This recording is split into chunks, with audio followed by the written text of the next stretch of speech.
Depuis une trentaine d'années, les scientifiques savent que les arbres communiquent entre eux à distance par le biais de molécules chimiques, des composés volatiles. Quel genre de messages les arbres s'envoient-ils entre eux? Des messages d'alerte, par exemple. Lorsqu'une gazelle broute les feuilles d'un acacia, instantanément, la plante produit une substance toxique et repoussante pour l'animal. Parallèlement, l'acacia attaqué émet des composés volatiles qui vont être portés par le vent jusqu'aux acacias voisins. Ceux-ci, dès qu'ils reçoivent le message, se mettent à leur tour à produire des molécules toxiques pendant toute une journée.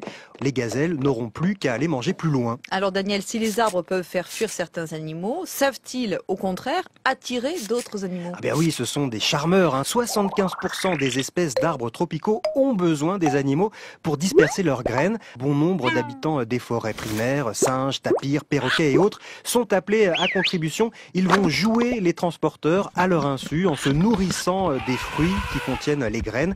Ils vont donc les faire voyager dans leur tube digestif. Rien n'est trop beau pour appâter ces animaux transporteurs. Les fruits sont plus attrayants les uns que les autres, profusion de parfums, de couleurs, de formes.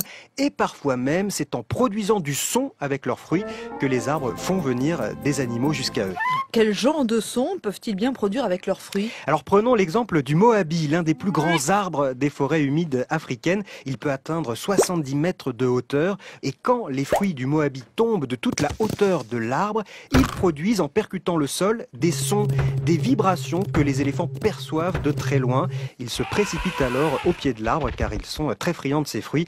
Les graines germeront plus tard dans leur déjection. Alors les arbres peuvent faire venir les éléphants. Vous nous dites qu'ils peuvent aussi faire venir la pluie. Oui, c'est une fonction plus inattendue des composés volatiles que produisent les arbres. Sous l'effet de la chaleur, ces petites molécules montent vers le ciel et vont piéger la vapeur d'eau.